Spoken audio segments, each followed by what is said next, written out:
Vous êtes-vous déjà demandé à quoi ressemblerait un monde sans carnivores ? Depuis quelques années, un déclin des grands prédateurs a été observé dans le monde entier et surtout chez les mammifères. Au-delà de la tristesse que nous apporte la disparition de ces adorables panthères de l'amour, ce phénomène peut impacter de bien des façons les écosystèmes et l'étude de ce déséquilibre se révèle importante.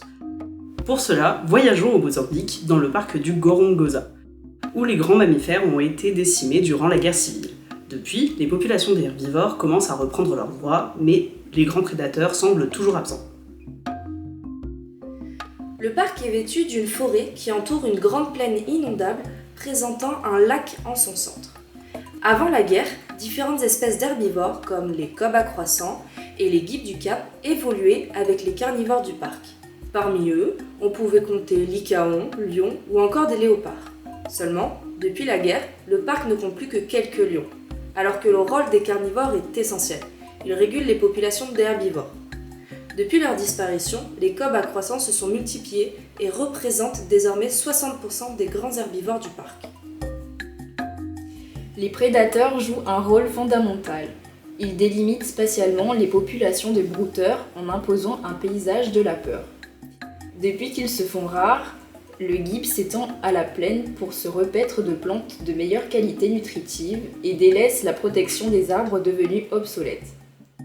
Ce phénomène est en partie dû à une augmentation de la compétition intraspécifique croissante dans les bois.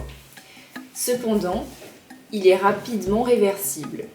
48 heures après un retour simulé par des diffusions de rugissements des prédateurs, les guibes avaient de nouveau rejoint la forêt.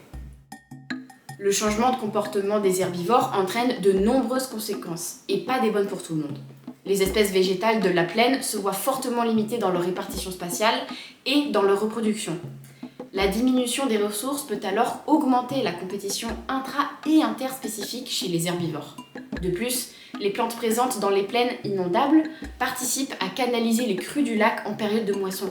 Sans elles, le bassin pourrait s'étendre à sa guise. En parallèle, la disparition des superprédateurs diminue la concurrence pour les petites proies et favorise l'expansion des mésoprédateurs comme le babouin.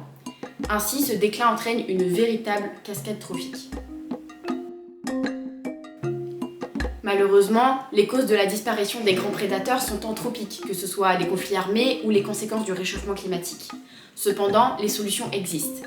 Les lois assurant une meilleure protection et augmentant la superficie des espaces naturels peuvent être mises en place, ou encore la réintroduction de prédateurs. Au Gorongosa, un groupe de 14 lycaons a été réintroduit en 2018, et au vu de la rapidité du retour à un équilibre écologique, cette solution semble prometteuse.